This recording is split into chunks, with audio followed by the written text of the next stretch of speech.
In this chapter, we're going to cover investment basics. The number one thing you need to do is establish investment goals. Now, your investment goals are a subset of your overall goals.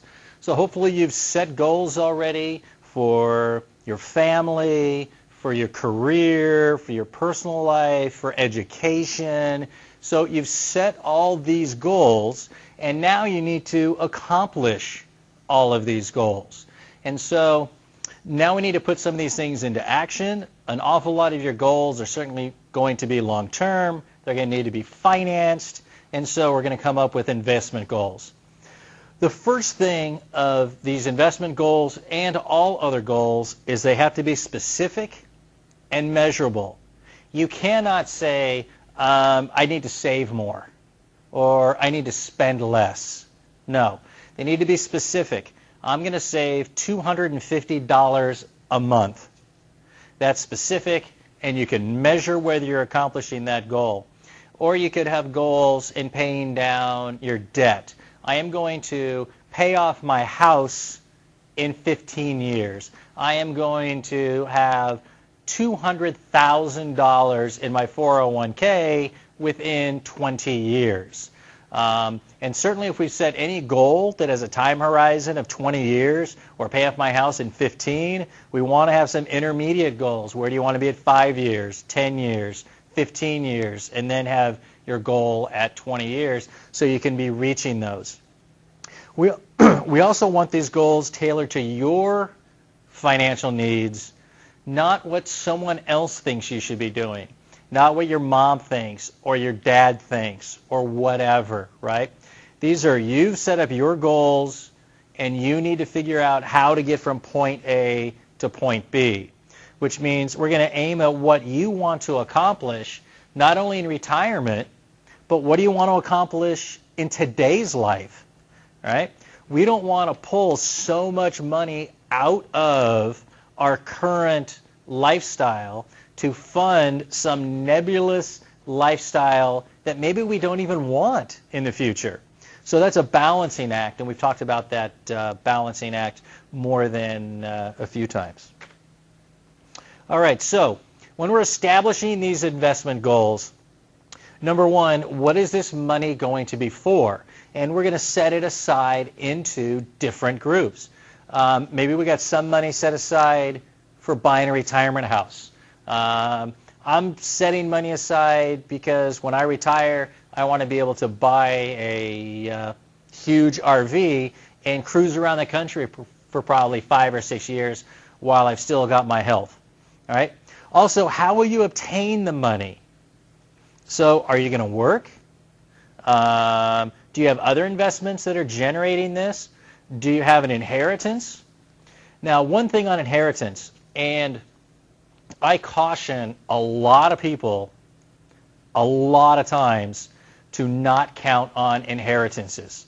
Now, maybe your family is incredibly wealthy and your parents have hundreds of millions of dollars, and the odds of them leaving you no money or them outspending all their money is near zero. But for most of us, even if your parents are well off, let's say that mom and dad retire and they're 75 now, and they have $3 million in assets, and there's 3 kids. And so you're counting on getting maybe $750,000. If that becomes an integral part of your success, that's way too dangerous. That could be the icing on the cake. Hey, if I get $750,000, I'll be able to buy a place in Mammoth. I'll be able to buy, another place in Big Bear. I'll be able to buy a ski resort somewhere else, right? But if that's a major component, you could be in trouble for a couple of things.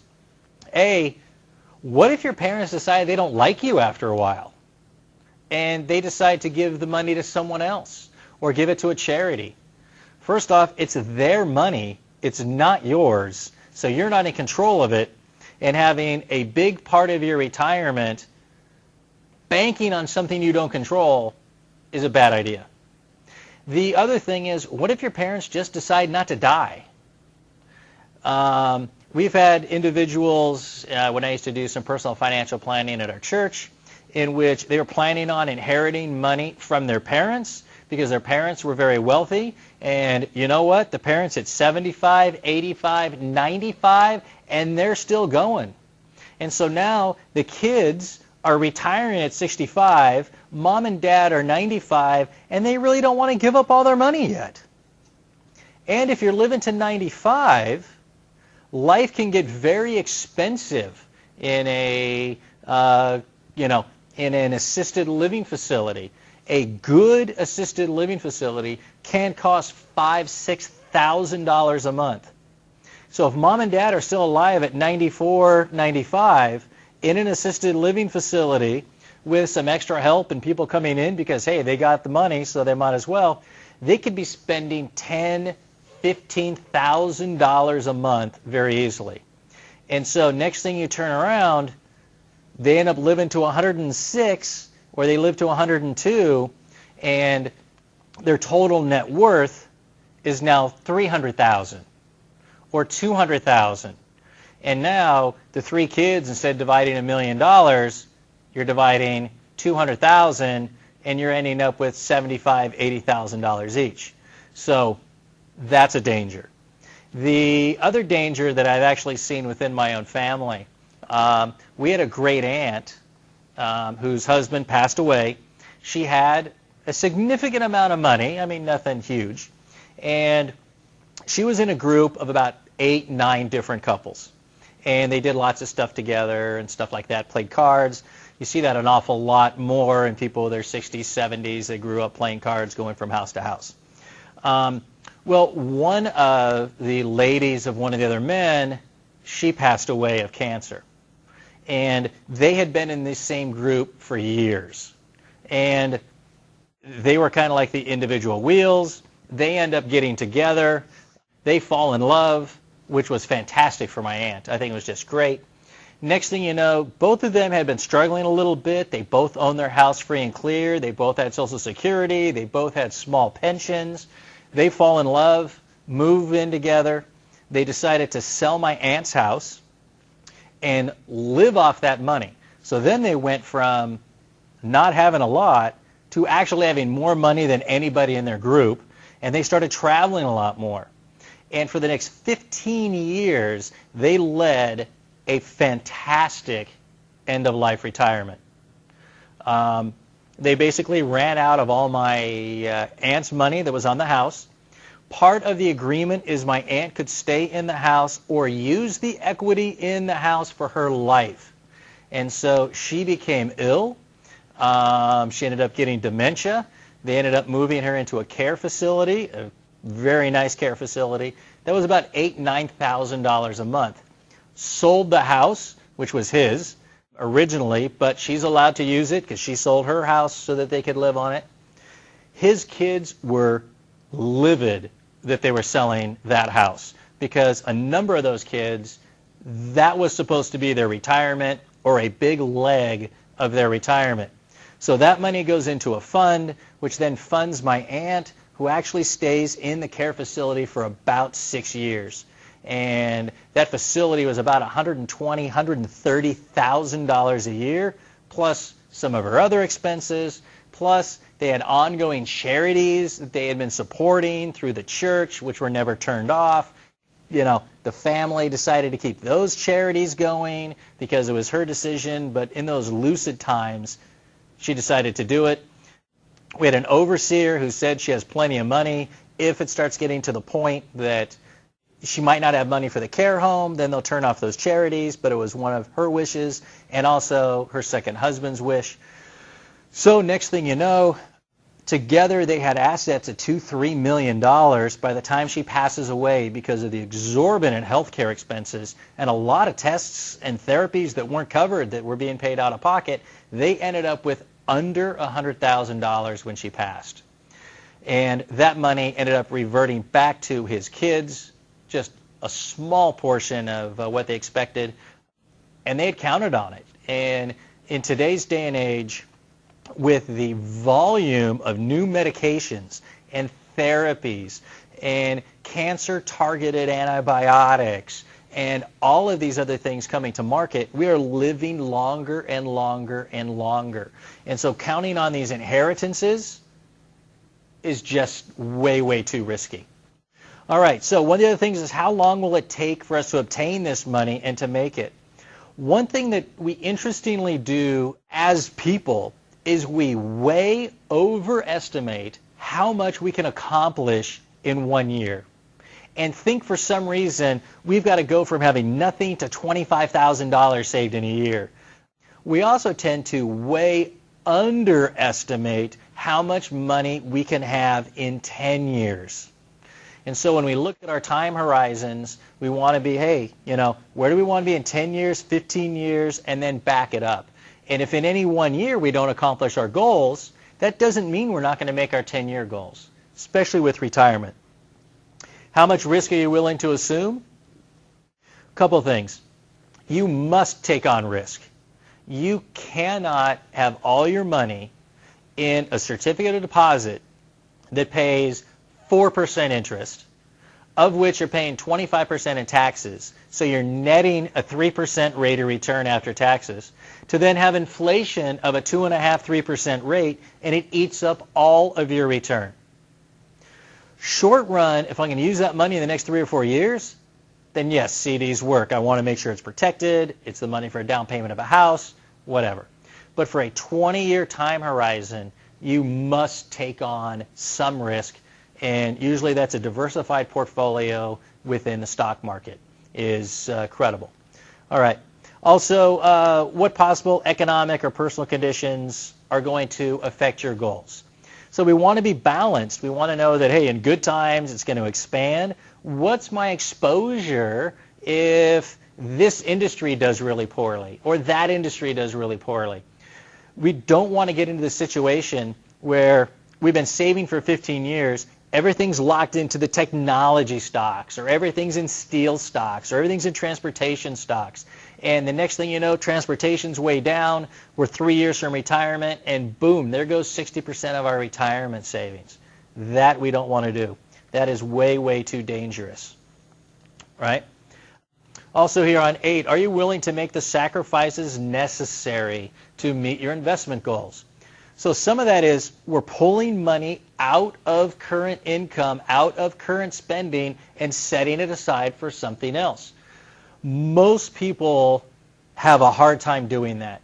And the reason they have a hard time doing that is they don't have good defined goals, and they don't see the fruits of their labor that says, hey, I'm going to take $250 today, set it aside, this is what it's going to grow into, and this is the life it's going to afford me. Because then it gets very easy. Most people say, yeah, I should be saving for retirement. Maybe I should save $250, but at the end of the month, I don't have $250 left over. Right? That's never going to happen, because spending money now is always more fun and more enticing than some nebulous, poorly defined vision 20 years from now. And that's one of the biggest failings, is back to setting proper goals of where you want to be 15 years from now or 20 years from now. Okay, so what are some of the things we're going to try to do here at the start to get control of things? Right? We need to balance our budget. So step number 1, we need to be taking in more money than is going out. We don't need to be in a situation where we're adding more and more and more money to our credit cards or to some other loans. We also want to then start paying down all these credit cards. And we want to start by paying off the highest interest credit cards first. It makes no sense to put an extra $100 towards each individual credit card when one credit card we're paying 8%, one we're paying 15%, and one we're paying 22%. The smart thing to do is to pay the minimum payments on the 8 and 15% one and put the extra $300 against the highest interest rate, the one way out here at 22%. That's the card we attack first, the one with the high interest rate, and then we get that down. Then we attack the one with 15%, then the one with 8%. Okay? The other thing that we want to do right off the bat, even though we have debt and we're trying to establish this thing, we need to start some emergency fund. We need to start the process of saving. The hardest dollar you will ever save in your life is your first dollar. And the reason for that is you have to change your entire mentality from I'm spending and have nothing left over to I am going to take some money, even if it's 25 bucks. I'm going to take $25 and set it aside in an emergency fund over here. And it's a total mindset change. It is much easier to go from saving $25 to $250 a month than it is to go from 0 to 25 because of that mindset change. And when we get our emergency fund, what we want to do is we want to have 3 months of living expenses, maybe up to 6 months worth of living expenses in an emergency fund in case we lose our job. And that includes students too. I have a number of students who tend to have one of two things happen. They're coming to school, they have 0 savings, they are spending $150 a month on their iPhone bill, but next thing you know, one of their parents loses their job, and so they're no longer being supported with a gas credit card, or mom and dad say, hey, I need you to chip in on rent, or they have a car, and the car needs a new transmission, and they have $1,800 expense. Next thing you know, they need to start working more, and they drop out of school, or they drop a couple classes. We don't want that to happen.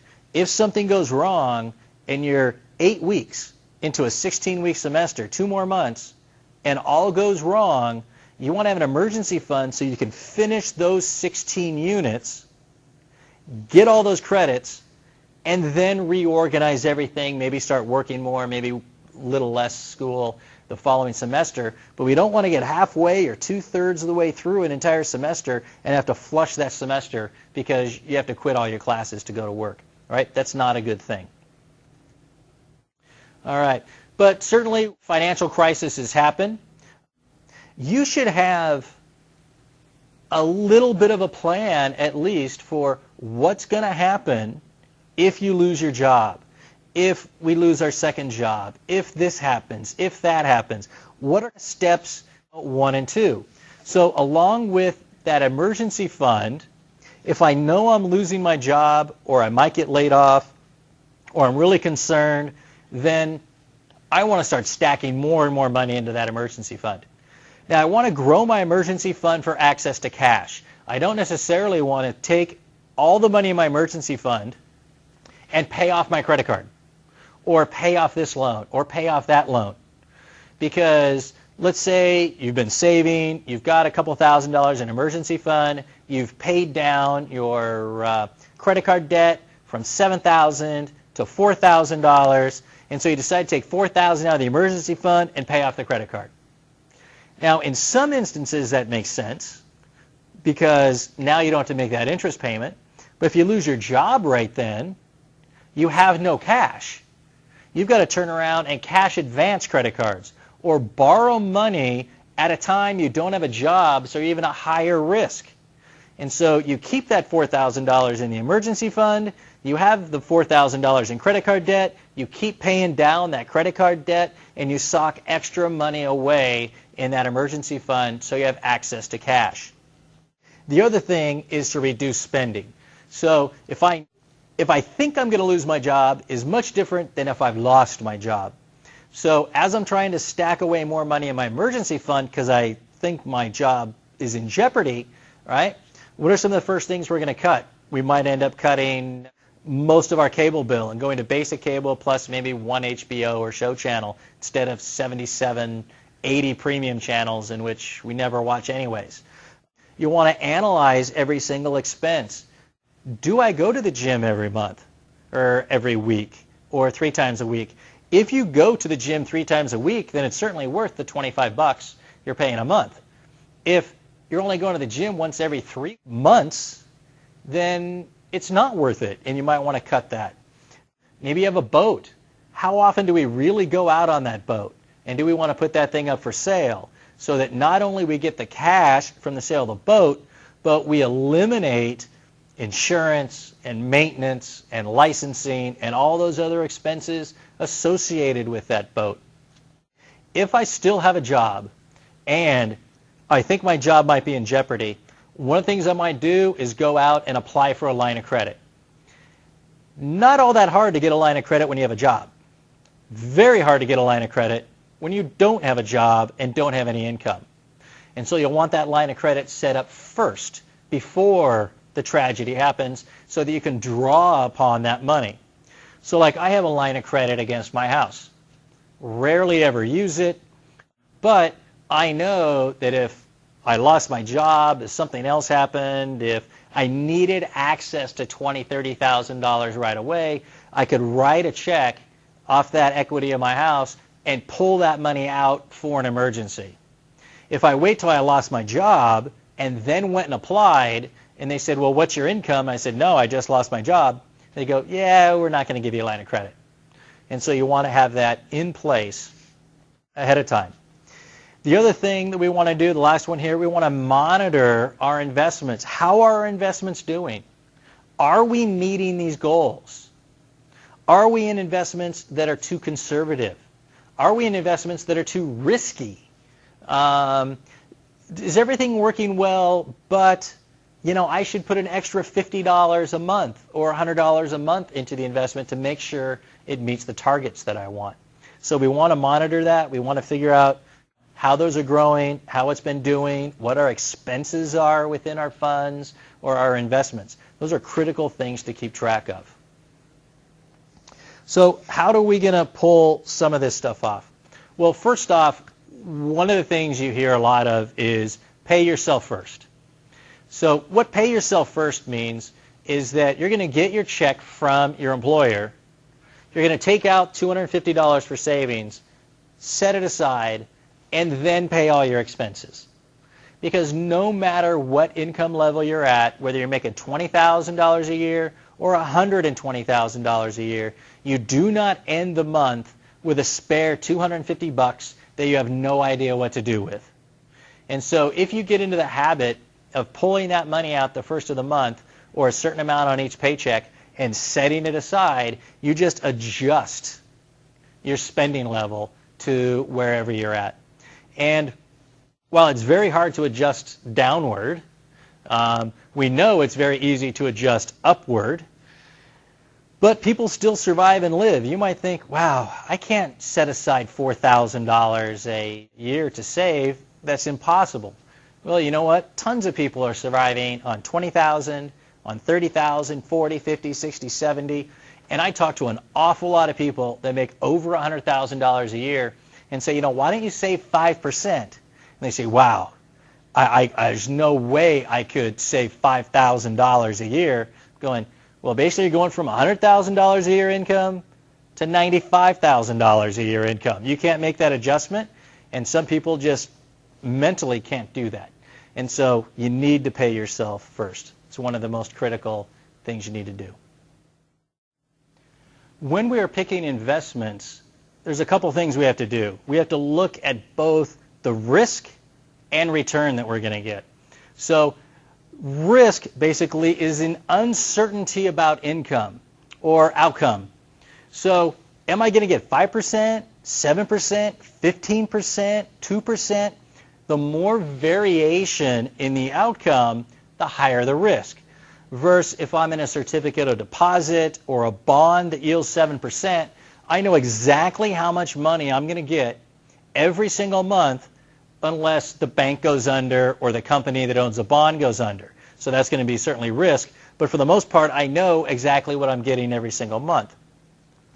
You get extra return for taking risk. You cannot make it and make your retirement by having everything in fixed income, unless you have a ton of money. If someone was to drop onto me $100 million, then I certainly do not need to put that money in the stock market. I can go to a very safe investment. I can go to a very safe bond. I could diversify within bonds. I could get 4% per year. I could make $4 million, pay a boatload of taxes, and still have $2.5 million a year and live very well. That's not true for most of us. For most of us to get to a retirement number, we need to be making somewhere between 8 and 12% per year. The long-run average of a diversified stock portfolio is 10. And the best investment, in my opinion, within that is the S&P 500 index, which we've talked about previously. So we're not going to get there in CDs.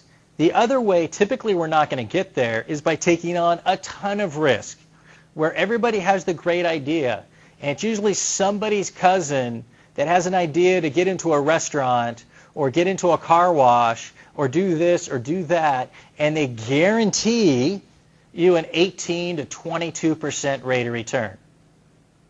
Those aren't around. A couple things. If it was a guaranteed 18 to 22% return, your second cousin wouldn't need come looking for you to get the money. They'd get it from somewhere else. A bank would loan them the money at 6%, and then they would keep the difference. They wouldn't have to pay you 22% on your money. Typically, people who try to get into schemes that are making returns of over 16% or 20 or 25% per year, those things fall apart all the time, and I would be very wary of anybody who says they can get your rates of returns over 16% with quote-unquote limited risk. Odds are that just does not exist. So what are some of our risk factors that we're going to look at in investing? Well, one of the biggest one is inflation risk. In other words, products and services cost more next year than they do this year. And so if costs go up 3% and my investment returns 5%, well, 3% of that's eaten up by inflation, so my real rate of return is only 2%. If I'm in a savings account earning 2% and inflation runs 3%, I've lost 1% in purchasing power. I've gone backwards. And that's not even adjusting for taxes, because we probably got to pay taxes in that. Right? One of the other big risks is interest rate risks, especially with bonds. And later on in this one, there's a couple other videos that talk about valuation changes in interest rates. And basically, when interest rates go up, the value of bonds go down. And so if you buy bonds when interest rates are low and interest rates go up, you could lose 10, 20, 30, 40% of the value of your bond. On the other side, if interest rates are really high and you buy a bond when interest rates are high and interest rates drop, then you could make 5, 10, 20, 30, 40% rate of return on your bonds. And so when people say that bonds are a fixed rate of return and their values do not go up and down, that's just not true. Values go up and down every single day in bonds. Usually their stated interest payment stays the same, but bond values go up and down. One of the other things is if I tie up too much of my money in one company, I got business failure risk. Right? I invest all my money in Yahoo, and Google comes along and knocks them out. I invest all my money in another company, and they go bankrupt, and I've lost all that money. And so you need to diversify yourself away from business failure risk. And the way to do that is to own a wide variety of stocks, which gets us back to the S&P 500 index, which is owning 500 of the largest companies.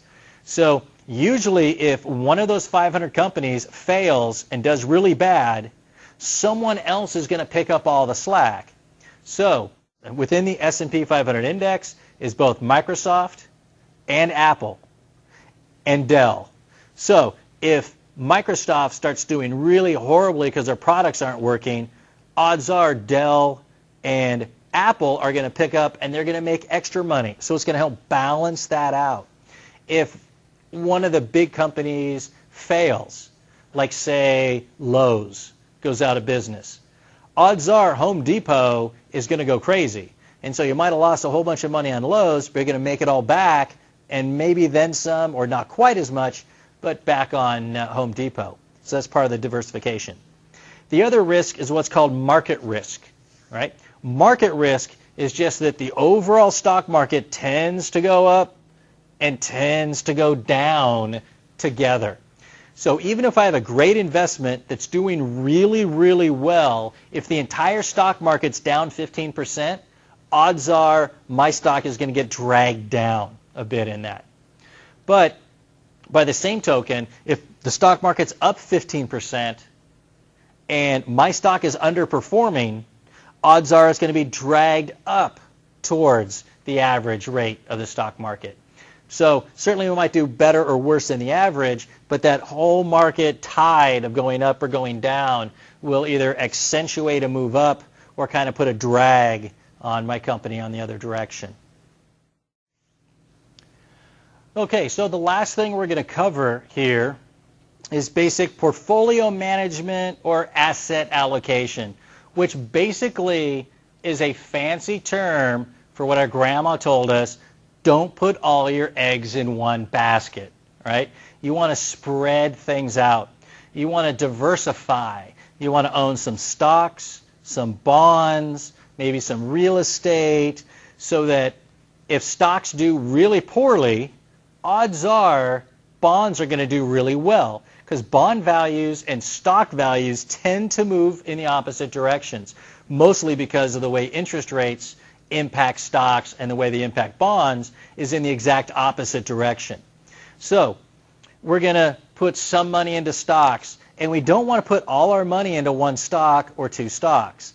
When I first started out my career, my first job was at Ford, and one of the things that they said is within the 401k plan, we all here decide to put 100% of our money into Ford stock, which from a finance standpoint is a stupid play. From management's point of view, they want everybody tied, working hard for Ford and tied to stock value and working to get that stock value up, and have everybody orientated around stock value. So even though it was like the stupidest thing in the world, I went ahead and put 100% of my starting investments into Ford, partly because I was starting from zero. So if I'm putting $300, $400, $500 a month into Ford stock, even after a year, it hasn't added up to that much. Then after a while, when that started to be a significant number, I then made a change, and I shifted 90% of my stock value in Ford out of that into the S&P 500 index and kept 10% into Ford. In my opinion, you should never own more than 10% of any one stock. In fact, that's even a pretty darn high number. And the only reason that I held that much Ford stock is because everybody there knew when I shifted out, especially my managers, and they got kind of a little mad at it. And this becomes almost a political type decision of, are you going to support the company? And the best thing to do in that situation is, quite frankly, just fib. When I shifted the money out and they asked me about it, I said, you know, my dad's in banking. He does all that stuff, and he's just pounded on me that financially it's the wrong decision, so I'm going to go with my dad's advice, you know. In fact, he told me to sell 95% of it, but I want to keep at least 10. Or if you're married, when you're married, you learn to do this very, very frequently, is you blame your spouse for stuff you don't want to do as long as your spouse is in agreement. And so, you know, I might tell my wife, hey, you know, I need to shift out of this Ford stock because we have way too much exposure, so I'm going to say that you're going to make me shift all the money. So that way, when I shift all the money and my manager comes to me and says, hey, what are you doing selling 90% of the Ford stock? I go, you know, my wife read an article about how you're not supposed to have more than 10% in any one stock, and she called a financial advisor, and she thinks we have too much exposure, but I tell her how great Ford is, how we're going to make a ton of money, how this is my work, how I know the company, yada, yada, yada, but, you know, that's who I sleep next to every night, and so therefore I got to shift out of that. And so then I shift out of it. I'm where I want to be, And politically, I've kind of hopefully saved myself a little bit there. But that pressure can actually get pretty big. So in stocks, I want to diversify in the S&P 500 index or some other large index that has hundreds of companies. I've got on mutual funds is the next video, and within that video we talk about the S&P 500 index. Part of this chapter is also bond valuation and how bonds work. And I have another video set up that talks about bond valuations, how bonds work, what they are, the different components of bonds, and how interest rates affect value. So make sure to check those out. Those are going to be very critical videos and really things that you got to know. All right, thank you very much for your time.